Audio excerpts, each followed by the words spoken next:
Saat ini kan yang dianggap politik itu kan brengsek ya. Orang politik itu orang brengsek lah dan lain Kotor sebagainya, katanya ya. kotor lah. Heeh. Kalau laki-laki banyak selingkuhannya lah, kalau Waduh. perempuan banyak pacarnya lah kan gitu ya. Waduh.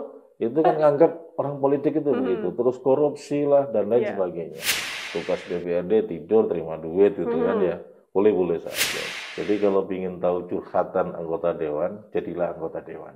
Pasti tahu.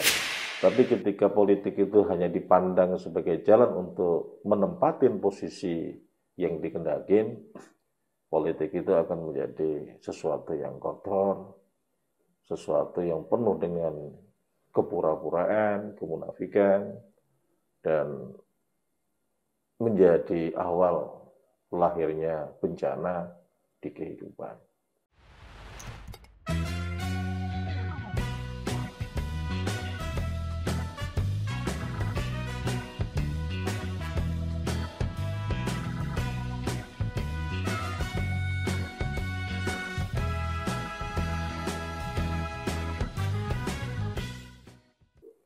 Hai pemirsa Banten Story yang tentunya setia menemani konten-konten kita yang inovatif, kreatif, dan juga inspiratif. Kali ini bersama saya Amel Dharma, pastinya dalam program SOS, Sajian Obrolan Santai.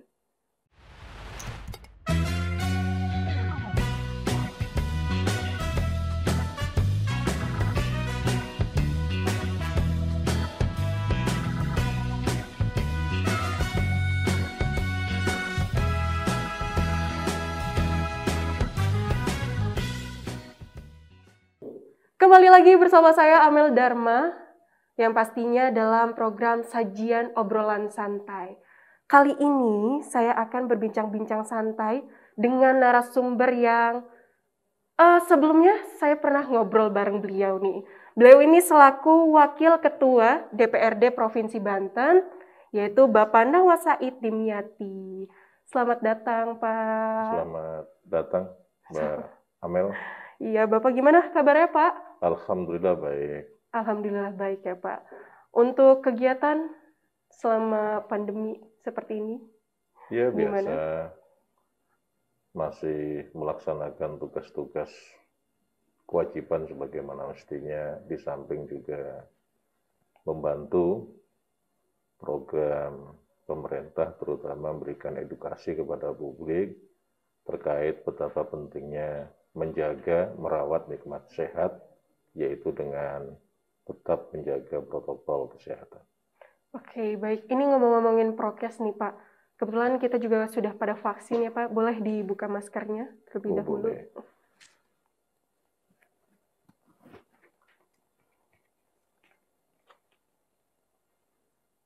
Tapi sapaan hangatnya terkenalnya Cak Nawa ya. Ya, begitu. Kalau Cak tuh maksudnya apa sih, Pak? Cak itu Kak. Oh, Cak itu, Kak. Kak. Berarti nanti aku panggilnya Cak Nawa aja berarti Boleh, ya. boleh, boleh. Oke, baik, Cak Nawa. Ini kan sekarang Cak Nawa ini kan ibaratnya terjun di dunia politik nih. Dulu-dulu nih, sebelumnya dari muda sampai kuliahnya sampai sekarang terjun di politik seperti apa sih ceritanya, Pak? Jadi saya pikir nggak ada ya di dunia ini manusia yang tidak menjadi makhluk politik. Karena ada istilah zon politikon bahwa manusia itu adalah makhluk yang selalu berkumpul. Berkumpul pasti ada komunikasi, pasti ada pembagian delegasi, pasti ada tujuan-tujuan tertentu yang ingin diraih, dan itu sudah masuk ranah politik. Nah, mungkin yang dimaksud dengan Mbak Amel terkait dengan politik praktis. Kapan muasalnya saya masuk di sini? Iya, betul. Saya zaman Orde Baru, sebelum Amel lahir ya, itu juga sudah mulai mengenal partai politik. Zaman Orde Baru kan ada 3 partai politik, dan saya pernah ikut tergabung di dalamnya, meskipun pada saat itu saya baru kelas 3 SMA, tapi saya sudah mulai dimasukkan ke dalam struktur kepengurusan, meskipun baru di tingkat kecamatan. Dari sana terus ketika di perguruan tinggi juga aktif, bukan hanya di kegiatan intrakurikuler, tetapi juga ekstrakurikuler. Nah, di sanalah kemudian kita semakin intens untuk mendorong kemanfaatan kita sebagai manusia, yaitu memberikan manfaat ya kepada publik, yaitu dengan banyak bicara seputar pengambilan keputusan, terutama yang terkait dengan kebijakan publik. Kalau untuk dulunya pas zaman kuliahnya itu memang aktif jadi aktivis atau gimana tuh? Ya, saya banyak diskusi, dibesarkan di pergerakan mahasiswa Islam Indonesia. Jadi pada saat itu ya. Dan pada zaman saya itu kan zaman masih Orde Baru, di mana kami ini lebih banyak memang menyorotin kebijakan publik ya pada saat itu, di mana banyak saluran yang lain kan tertutup. Nah, baru kemudian saya masuk dalam politik praktis yang sesungguhnya adalah ketika saya berdomisili di Kabupaten Tangerang. Saya pindah ke Tangerang tahun 94, dari masih bujang, masih kurus, masih ganteng, sampai kemudian diambil menantu oleh orang Tangerang kan gitu ya. Kemudian baru aktif dalam hiruk-pikuk politik praktik, dan saya gabung dengan Partai Demokrat pada tahun 2023 akhir ya, atau di awal tahun 2024, tetapi belum maju sebagai calon anggota legislatif.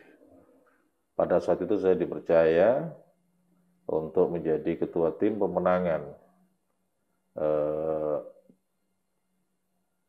SBY Yusuf Kala ya di tim resmi pemenangan tersebut. Berarti memang panjang ya sampai akhirnya sekarang menjadi wakil ketua DPRD Provinsi Banten. Ya, proses lah, itu kan proses.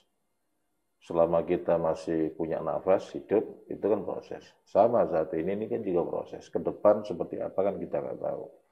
Karena ukuran melihat keberhasilan itu nanti ketika bisa menjawab pertanyaan malaikat mungkar dan nakir. Di mana itu? Di alam kubur kan ya. Kalau nggak bisa jawab, ya berarti hidupnya nggak sukses. Iya. Oh ya Pak, kalau sampai akhirnya masuk ke dunia politik tuh memang sengaja atau nggak sengaja? Saya bingung kalau ditanya sengaja atau nggak sengaja. Itu pertanyaan yang sulit itu ya. Aduh. Saya pikir semua orang juga sulit kan. Saya mah hidup ngalir aja. Jadi saya memang sejak kecil oleh orang tua dididik untuk rajin bersilaturahmi, rajin bergaul di lingkungan di mana kami tinggal. Otomatis bertemu dengan banyak orang, kemudian juga ada organisasi kecil-kecilan seperti RT, RW, DKM gitu kan, forum RW dan lain sebagainya, di mana saya juga dilibatkan oleh kawan-kawan, sehingga pada saat proses saya maju menjadi calon anggota DPRD di Kabupaten Tangerang pada tahun 2009, itu mudah. Karena memang sudah punya kapital sosial, modal sosialnya sudah sangat tinggi, sehingga banyak kawan-kawan yang membantu dengan sukarela, karena mereka mungkin sudah melihat kapasitas dan kapabilitas saya, dan alhamdulillah di pencalonan pertama tersebut terpilih dan kemudian sempat menjadi ketua DPRD Kabupaten Tangerang sementara. Jadi seperti itu prosesnya, Mbak. Prosesnya kalau dibilang sengaja nggak sengaja agak sulit gitu ya dijelasin ya. Sulit. Sama lah. Kita ini sengaja menikahin istri kita atau tidak kan kita juga sulit untuk menjelaskan kalau kita kaitkan dengan proses. Karena hidup ini kan bukan hanya kekuatan diri kita saja, tetapi juga ada kekuatan di luar diri kita yang sangat menentukan. Itulah yang sering kita sebut dengan takdir ya. Jadi kalau dibilang sengaja nyemplung atau enggak, secara sadarnya kapan, nah itu agak sulit. sama kita jatuh cinta secara sadarnya kapan itu juga nggak sulit Waduh, ya, seperti itu. memang ya kalau jatuh cinta tiba-tiba cinta gitu ya Pak ya? Ya, biasanya kan gitu kan, falling in love kan nggak ada. Falling in Iya, love. kan nggak ada lagu standing on love kan nggak ada. Yang ada Mm, kan falling in love. falling in. Nah, Oke, baik Pak. Jadi kalau untuk jadi Dewan sendiri, total sudah berapa tahun tuh Pak? saya ini yang ketiga periode ya, Mm. 2009 di Kabupaten Tangerang, kemudian 2014, 2019 di Provinsi Banten, 2019 sampai saat ini juga di Provinsi Banten. Ke depan jadi apa saya nggak tahu, karena saya juga belum tahu ke depan saya ingin jadi apa. Yang jelas saat ini kita nikmatin amanah yang diberikan, berupaya semaksimal mungkin untuk mendorong percepatan kesejahteraan masyarakat, mendorong percepatan terjadinya keadilan, dan seterusnya, menuju Banten maju, mandiri, berdaya saing, sejahtera, dan berakhlakul karimah. Oke, baik. Jadi kan ini kan sudah cukup lama sekali nih Canawa kan berkecimpung di dunia politik, itu jadi anggota dewan. Nah, mungkin masyarakat nih Pak yang nanti akan nonton video kita kali ini, banyak yang belum tahu nih, apa sih sebenarnya tugas dari DPRD itu? Tugas DPRD itu kalau kita baca di aturan perundang-undangan itu kan jelas. Ada apa namanya, membuat peraturan perundang-undangan atau yang biasa disebut dengan fungsi legislasi. Ada juga membuat perencanaan pembangunan yang biasa disebut dengan fungsi budgeting. Ada juga yang melakukan pengawasan terhadap pembangunan yang biasa disebut dengan fungsi controlling atau fungsi pengawasan. Tetapi sebenarnya tugas utama jadi anggota DPRD karena pemerintahan, ya, ada pemerintah, ada pemerintahan. Pemerintahan itu kan terdiri dari kepala daerah dan DPRD. Artinya apa? Tugasnya ya berkaitan bagaimana caranya mewujudkan ya komitmen yang sudah dibuat oleh bangsa ini yang tertuang di dalam pembukaan Undang-Undang Dasar 1945. Itu sebenarnya arahnya harus ke sana, yaitu terciptanya masyarakat yang adil, masyarakat yang sejahtera dan makmur. Itu tujuan utama kita adalah dalam rangka untuk seperti itu. Tetapi dalam lingkup yang lebih kecil. Oleh karena itu, dalam berbagai macam kesempatan selalu saya sampaikan bahwa yang namanya kepemimpinan itu berkaitan dengan tanggung jawab. Tanggung jawab apa? Tanggung jawab tadi itu, terwujudnya cita-cita yang ada di dalam pembukaan Undang-Undang Dasar 1945. Kalau berkaitan dengan kepemimpinan nasional, baik itu yang di pusat maupun juga yang di daerah. Kalau kita kaitkan dengan kehidupan secara dunia, internasional ya, itu ya berkaitan bagaimana menghadirkan kedamaian di atas muka bumi ini. Nggak mungkin damai kalau keadilan tidak terwujudkan.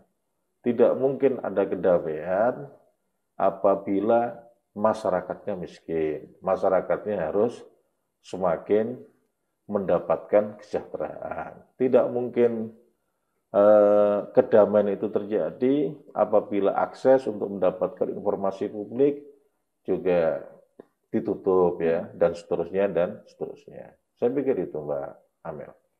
Tapi kan memang dari masyarakat sendiri, ya nggak semua masyarakat sebenarnya ngomong katanya, apa sih kerja DPRD? Tidur doang, dapat gaji gitu tuh Pak. Gimana tanggapannya? Sebenarnya teknis kerjanya sendiri itu seperti apa? Ya boleh-boleh saja masyarakat bilang, kan masyarakat melihat yang dilihat. Ya. Kemudian kan tersepsikan seperti itu. Ya boleh masyarakat bilang begitu. Ya. Ya, tugas DPRD tidur terima duit gitu kan ya. Boleh-boleh saja, itu pandangan. Makanya ke depan dia suruh jadi anggota DPRD atau jadi DPR RI. Jadi biar tidur dapat duit kan seperti itu. Tapi sebenarnya nggak gitu. sekali-sekali ikut saya, dampingin 1 kali 24 jam, akan tahu persis.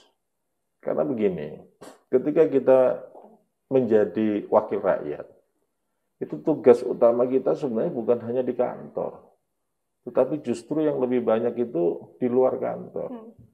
Saya alhamdulillah punya istri yang cukup memahami tugas-tugas dan tanggung jawab suaminya, sehingga misalkan jam 2 malam tamu belum pulang, nggak marah. Disuruh untuk bikinin minum ya, kopi ya, tengah malam juga masih mau gitu kan. Alhamdulillah saya masih punya istri yang seperti itu. Saya nggak tahu kawan-kawan saya. Dan saya pikir mengalami hal yang sama. Mbak, masyarakat itu kadang-kadang tahu tapi pura-pura juga tidak tahu. Yang dilihat itu selalu tidak pernah holistik. Selalu yang dilihat itu parsial. Karena memang kadang-kadang juga sudah ada muatan politiknya juga ya, ketika melakukan penilaian terhadap personality anggota DPR RI ataupun DPRD kan gitu ya. Tetapi kalau saya merasakan atau nanti sekali-sekali lihat, bahkan rumah saya itu ada, di depan rumah saya itu ada namanya itu Rumah Aspirasi CNW Canawa ya. Itu masyarakat mulai dari bicara untuk mengakses mendapatkan pekerjaan, untuk ya kadang-kadang sesuatu yang sangat personal ya, misalkan berobat ya, atau bayar sekolah, atau bahkan kadang-kadang di rumah nggak ada beras ya, itu juga datang kepada kita. Dan itu adalah bagian daripada tugas kita sebagai pemimpin ya. Kalau tugas sebagai DPRD nggak ada di situ nomenklaturnya, tetapi sebagai pemimpin itu ada bagian daripada tugas. Anak berantem dan lain sebagainya. Pokoknya nikmatlah kalau kita nikmatin itu dengan memandang bahwa yang hadir ke tempat kita itu adalah yang mendatangkan keberkahan bagi kita. Ngomongin aspirasi dari masyarakat, tadi selain ada rumah aspirasi, sebagai wakil rakyat untuk menampung aspirasi dari masyarakat sendiri itu dengan cara apa saja gitu Pak? Ya banyak hal. Jadi kan ada istilah reses di DPRD itu. Reses itu kalau yang diberikan alokasi anggaran itu adalah reses yang 1 tahun 3 kali untuk kita ya. Itu 8 hari kerja dan yang disiapkan anggarannya itu hampir 191 juta sekali reses, itu hanya untuk makan dan minum. Gede ya? 191 juta. Nah, tetapi yang harus ditemui, yang harus diundang, itu kurang lebih sekitar 2.640 orang. Jadi kalau duit segitu dibagi untuk konsumsi itu, kan memang itu dialokasikan hanya untuk konsumsi, jadi kelihatan tidak gede. Tapi kalau kita bicara angka 191 sekian juta, itu gede. Dan itu yang ngelola pihak ketiga. Nah, yang kedua, ada saluran juga yang kita ketemu dengan siapapun, seperti kayak kita ngobrol dengan Mbak Amel, ketika ada ide-ide yang bagus berkaitan dengan bagaimana mendorong tadi kesejahteraan masyarakat yang ada di Banten, itu juga kita catat sebagai bagian daripada aspirasi publik. Jadi nggak hanya yang resmi saja. Sedangkan yang nggak resmi itu apa? Di kondangan, ada orang meninggal datang, tamu hadir ya. Terus kemudian undangan kegiatan-kegiatan sosial kemasyarakatan dan lain sebagainya. Itu kita catat, hal-hal yang memang bisa kita dorong, ya kita catat. Kalau yang tidak, ya enggak. Cuma persoalannya begini. Saat ini kan sistem perencanaan pembangunan kita ini kan semakin baik ya, semakin baik, tetapi juga menyulitkan. Kenapa saya bilang semakin baik? Untuk ukuran transparansi publik terkait dengan mengakses program pembangunan, it's okay. Tetapi semakin buruk itu karena dibatasin waktu. ya, dibatasin waktu. Misalkan untuk penyusunan program pembangunan di tahun 2022 yang melalui perubahan. Ini misalkan kita ketemu ada ide dasar bagus ya, bisa kita lakukan misalkan di tahun 2022 melalui APBD perubahan. Kalau usulannya saat ini nggak bisa kita dorong. Karena prosesnya udah selesai. Yang melalui APBD itu sudah harus selesai di bulan Desember kemarin. Nah ini yang saya bilang di sisi yang lain bagus, di sisi yang lain jadi agak kurang kurang greget. Yang kedua, karena sistemnya bagus, tetapi pola penanganannya ini yang kadang-kadang bikin rumit ya, bikin ribet. Belum siap lagi, karena semuanya direct dari pemerintah pusat, dari kementerian dalam negeri. Nah ini juga membingungkan.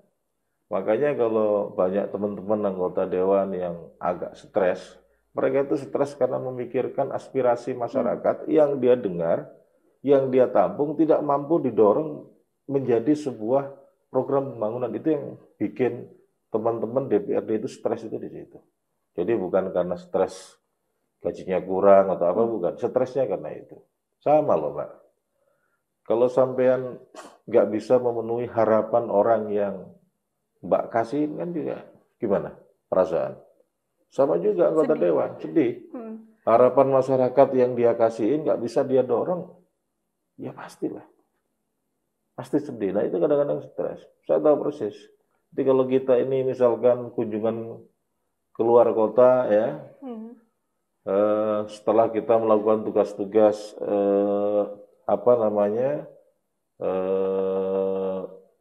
kenegaraannya, kemudian ya kita kumpul-kumpul itu kelihatan stresnya. Ya ada yang teriak-teriak gitu kan ya. Tapi memang nggak dia tunjukkan di mana, di tengah publik. Karena di tengah publik mereka harus betul-betul orang yang sangat kuat lah ya, sangat bisa ngatasin berbagai macam persoalan.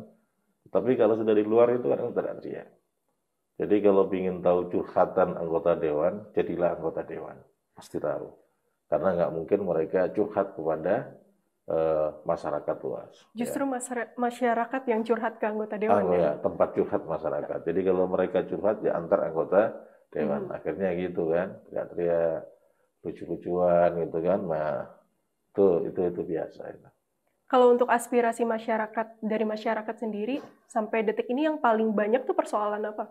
Infrastruktur. Paling banyak itu infrastruktur. Karena memang ya kan kita semua tahu Banten ini usianya saat ini sudah berapa tahun?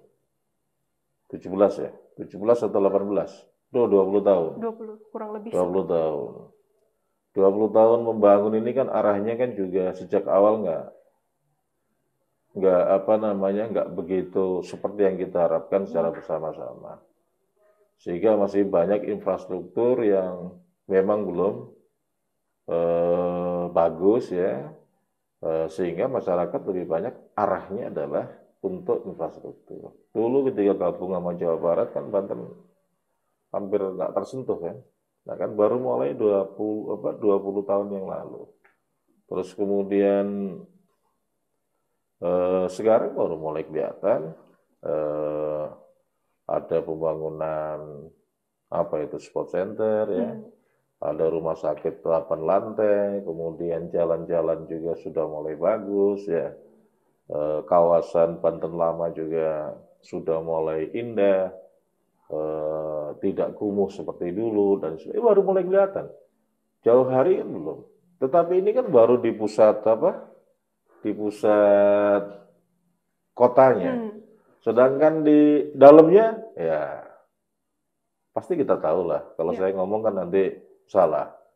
Nah, cuma persoalannya kebanyakan aspirasi publik itu adalah infrastruktur yang menjadi tanggung jawab pemerintah kabupaten kota. Jadi sebenarnya bukan menjadi tanggung jawab daripada pemerintah provinsi. Ya untungnya ada sebuah peraturan ya yang provinsi itu boleh membangun di kawasan tertentu. Ya paling-paling yang bisa didorong oleh teman-teman yang itu. Yang lain ya nggak bisa. Tetapi publik taunya ya gubernur aja yang salah kan, taunya kan DPRD provinsi aja yang salah. Nggak, saya belum pernah dengar itu publik nyalain bupatinya gitu kan, atau wali kotanya yang salah gubernurnya terus. Saya bingung juga, nggak pernah nyalain presidennya, gubernurnya aja ini kan di Banten ini agak aneh. Saya bingung di Banten ini seolah-olah memang gubernur itu punya tanggung jawab yang jauh lebih besar dibandingkan gubernur-gubernur yang lainnya. Sehingga semuanya arahnya kepada gubernur. Gitu Mbak Men. Ngomong-ngomongin infrastruktur, gimana sih tadi kan sempat bahas-bahas nyenggol soal sport center. Kalau tanggapan dari Cak Nawa nih, gimana tuh ada sport center di Banten? Ya kan bagus, sport center, namanya kan sport center. Sport kan olahraga, center itu kan pusat olahraga. Nah olahraga saat ini kan bukan hanya sekedar mendorong lahirnya prestasi. Dari olahraga itu kan juga bisa kita dorong untuk adik-adik kita jiwa sportivitas, untuk kita dorong mereka juga untuk mempunyai sikap tanggung jawab. Kita arahkan juga untuk leadership, sedangkan untuk prestasinya kita harapkan bisa guncang dunia kan, dari Banten kan bisa saja. Di samping itu, olahraga ini kan juga berkaitan dengan bisnis.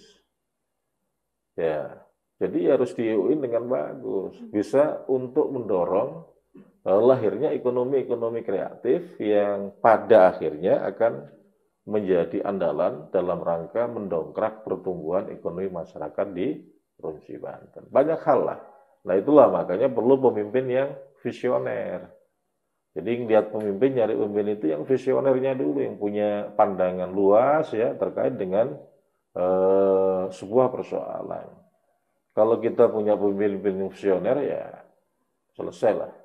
Ya, apa yang kita harapkan itu akan segera terselesaikan. Tapi kalau hanya memilih pemimpin itu didasarkan kepada wah ganteng nggak sih ini orang ya, atau kemudian sentimen primordial, ya hasilnya ya nggak akan mengembirakan.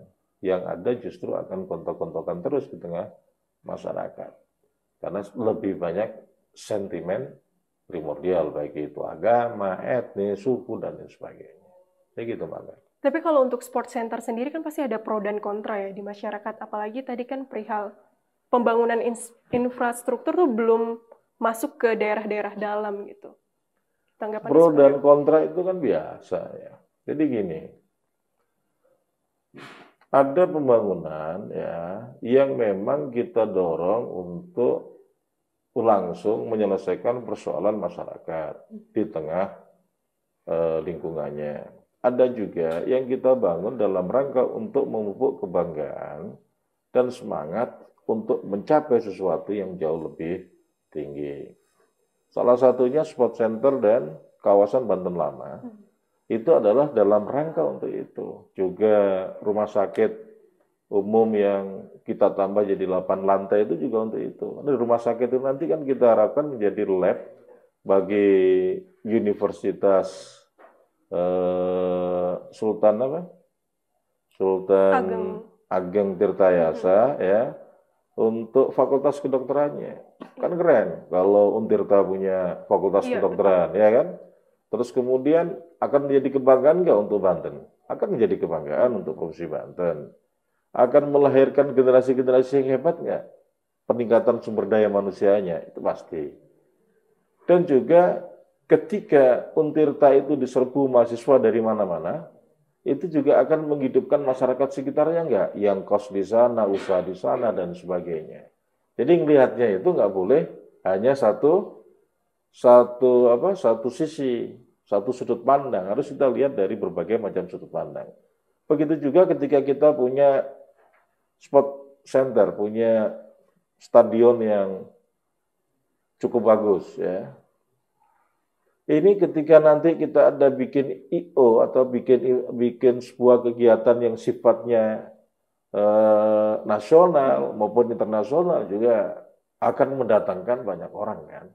Datang ke sini, usaha juga akan jalan dan lain sebagainya. Terkait dengan, oh ini kenapa jalan depan rumah saya belum selesai kok bangun sport center. Ya, pemikiran itu baik, tetapi juga perlu dipahamin, yang di depan rumah Anda itu jalan kewenangannya siapa? Oh, kewenangannya bupati ya, minta ke bupati. Kan seperti itu harusnya. Bukan kewenangan, kecuali kalau jalan yang merupakan kewenangan provinsi belum selesai. Ini kan infrastruktur jalan yang kewenangan provinsi 2021 kemarin sudah selesai. Yang ada misalkan yang sekarang itu penambahan, Mbak. Jadi yang dari jalan mantapnya sudah selesai, sudah dalam kondisi baik 100%, kemudian jalan untuk menuju 12 meter ruas jalan itu baru dimulai di tahun 2022 ini. Ngomongin soal politik lagi nih Pak, Bapak kan orang partai nih, gimana sih ketertarikan para milenial di parpol itu? Susah ya, anak-anak muda itu jadi gini, saat ini kan yang dianggap politik itu kan brengsek ya. Orang politik itu orang brengsek lah dan lain sebagainya, kotor lah. Kalau laki-laki banyak selingkuhannya lah, kalau perempuan banyak pacarnya lah kan gitu ya. Itu kan nganggap orang politik itu begitu, terus korupsi lah dan lain sebagainya. Dan pandangan itu ya tidak benar seluruhnya, tapi ya kadang-kadang ada benarnya juga kan gitu. Kita kan nggak bisa menafikan, ada perilaku politik yang seperti itu memang ada, tetapi kan tidak semuanya, itu kan sebagian kecil saja. Karena kan kita ada istilah nilas titik, rusak susu sebelanga ya. Tetapi sebenarnya banyak juga anak-anak muda yang tertarik misalkan untuk bergabung di partai saya, Partai Demokrat, itu karena ketertarikan yang pertama itu kepada Ketua Umum kami, Mas AHY, Agus Harimurti Yudhoyono. Mereka ternyata tertarik kalau perempuan pertama karena dia ganteng. Saya nggak tahu dia ganteng atau enggak itu. Kalau untuk Mbak Amel, AHY itu ganteng nggak? AHY menurut aku, semoga nonton ya, kalau bisa nyampe. Ganteng, kelihatan karismatik sih Pak. Kelihatan karismatik. Karismatik ya. Terus yang kedua itu mereka mulai semakin ini ketika melihat ide-ide dan gagasannya. Dari situ banyak anak-anak muda yang ingin bergabung dengan Partai Demokrat. Yang saya rasakan di Banten, terutama di Kabupaten Tangerang ya. Jadi ketertarikan sama itu. Terus yang kedua ada juga kelompok lain yang ketertarikan itu ketika misalkan ketemu kami dalam kegiatan resmi. Saya ketika reses, atau saya ketika mengadakan kegiatan sosialisasi peraturan daerah dan wawasan kebangsaan. Karena mereka dengar ada yang baru gitu kan ya, yang mereka dengar. Karena saya selalu sampaikan kan kepemimpinan itu adalah tanggung jawab. Ya, tanggung jawab kehidupan untuk menghadirkan kedamaian di atas muka bumi. Dan kepemimpinan itu saya bilang politik, partai politik ya. Ketika kita masuk ke dalam partai politik, itu harus diniatin kalau kita muslim misalkan dengan niat berdakwah. Kan ada istilah di hadis itu barang siapa melihat kemungkaran, maka dia harus merubah dengan tangannya. Tangan di situ itu kan artinya kekuasaan. Nah, kekuasaan itu kan akan mudah digapai, yaitu dengan jalur politik, karena instrumen yang disediakan adalah itu. Ada juga karena kita juga sering mengadakan kegiatan-kegiatan yang untuk anak-anak muda, meskipun tidak ada logo partai, tapi mereka akhirnya tahu. Seperti baru kemarin, saya bikin turnamen itu milenial futsal club. Itu ada yang dari Jakarta, dari Bekasi, dari Bogor, Tangerang ya. Ketika dilakukan testimoni oleh anak-anak, karena memang kita ini, mereka tahu bahwa itu yang dorong kegiatan adalah kader Partai Demokrat. Ketika kita tanya, kamu kenal nggak sama Ketua Umum Partai Demokrat? Ternyata kenal juga dia, katanya AHY. Padahal mereka baru di usia 17 tahun ya. Bahkan ada anak-anak yang baru 15 ya 11 tahun yang ikut bertanding itu juga sudah mulai kenal. Artinya apa? Ketika pertanyaan Mbak Amel tadi ketertarikan generasi milenial terhadap partai politik itu lebih banyak diarahkannya itu memang kepada figur-figur yang ada di dalam partai politik. Jadi bukan kepada partai politiknya. Jadi kalau di Demokrat ya lebih banyak ya karena Mas AHY-nya ya. Kalau di Banten mungkin yang kenal Bu Iti ya mungkin Bu Itinya ya, milenial, spontanitas ya, humble dan lain sebagainya. Dan saya bukan termasuk yang milenial ya, tetapi itu tadi bikin kegiatan nunjang untuk anak-anak milenial karena itu tadi dari awal saya sampaikan bahwa olahraga itu bukan hanya menghasilkan prestasi dan kesehatan, tetapi juga ada mendidik mereka untuk lebih bertanggung jawab dalam kehidupan, untuk lebih punya jiwa sportivitas, dan juga untuk mendidik mereka menjadi pemimpin-pemimpin di masa yang akan datang. Jadi memang kalau milenial sendiri yang Canawa lihat itu karena mereka ngelihat di sisi figurnya ya, bukan dari... Figur. Lebih banyak kepada figur. Pantesan berarti di partai itu kebanyakan sekarang artis juga masuk-masuk partai ya Pak? Nah, kalau artis itu dipakai untuk dalam rangka narik figur, jadi publik figur untuk narik masyarakat. Jadi gini, kalau kita kaitkan politik itu sebenarnya adalah jalan untuk mendapatkan ridha Allah, Tuhan yang Maha Kuasa. Dan apabila kita pandang politik sebagai hal yang semacam itu, maka berpolitik itu sangat indah, menyenangkan dan membahagiakan. Tapi ketika politik itu hanya dipandang sebagai jalan untuk menempatin posisi yang dikendakin, politik itu akan menjadi sesuatu yang kotor, sesuatu yang penuh dengan kepura-puraan, kemunafikan, dan menjadi awal lahirnya bencana di kehidupan. Jadi saya berharap adik-adik yang nonton kegiatan